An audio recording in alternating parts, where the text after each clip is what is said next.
When I ask people what they think verbal self-defense is, they rarely hesitate in their responses. Verbal self-defense, they tell me, is a way to get back at people when they abuse you verbally. It's clever comebacks, smart cracks that will really wipe them out and make them sorry they ever opened their mouths.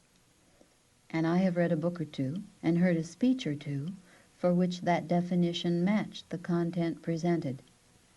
Verbal self-defense, defined that way, is a very narrow skill. For it to be useful to you, there has to be a situational context that meets two specific conditions. First, that another person has attacked you verbally, and second, that your attacker is a person you feel free to alienate.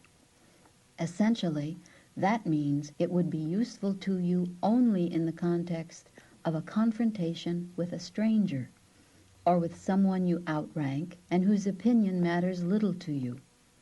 The only purpose of such a skill would be to establish a reputation as a person to be feared. That's not what I mean by verbal self-defense at all. The system of verbal self-defense presented on these tapes is an exact verbal equivalent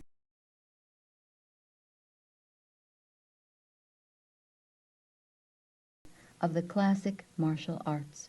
It is not tied to any single situation or set of situations. It is independent of context. When you have mastered it, you won't have just a collection of new sarcastic remarks. You'll have a set of powerful new skills, and you will have achieved three very valuable goals. First, you will know how to establish a language environment in which verbal abuse almost never occurs. Not because people fear you, which is the worst kind of motivation, but because they feel no need for confrontation, because the environment is one of mutual respect, and because you have so much of that quality called presence that it simply never enters anyone's head to use verbal abuse around you. Second, when you do encounter verbal abuse, you will know how to diffuse the attack so that it cannot be completed.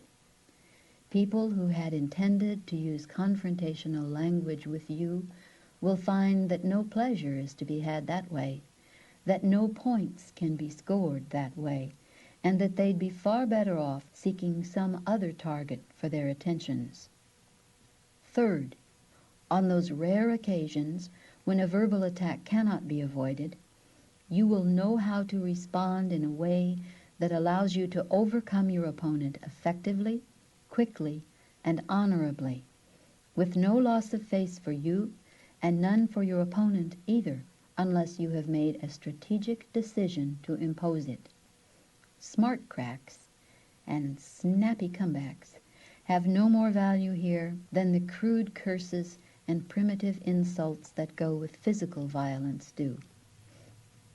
This is a positive rather than a negative system.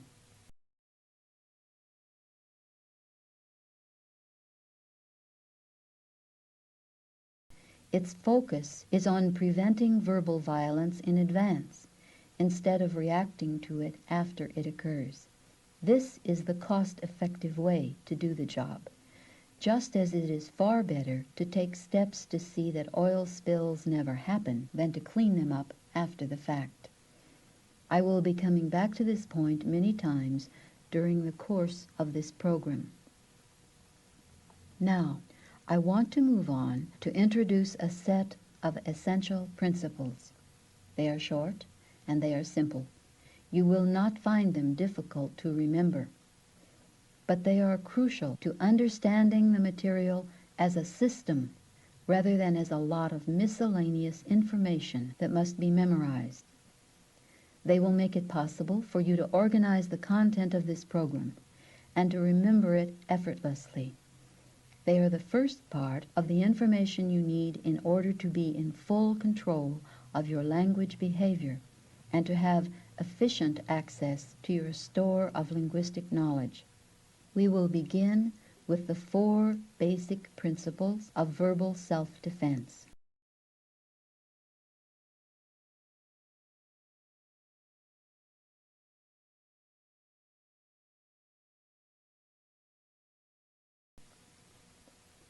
First principle. Know that you are under attack.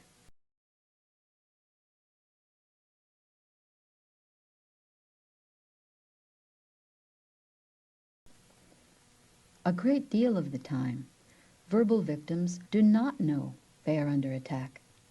The most common utterance I hear from such people, once they understand what has been happening to them, is this one.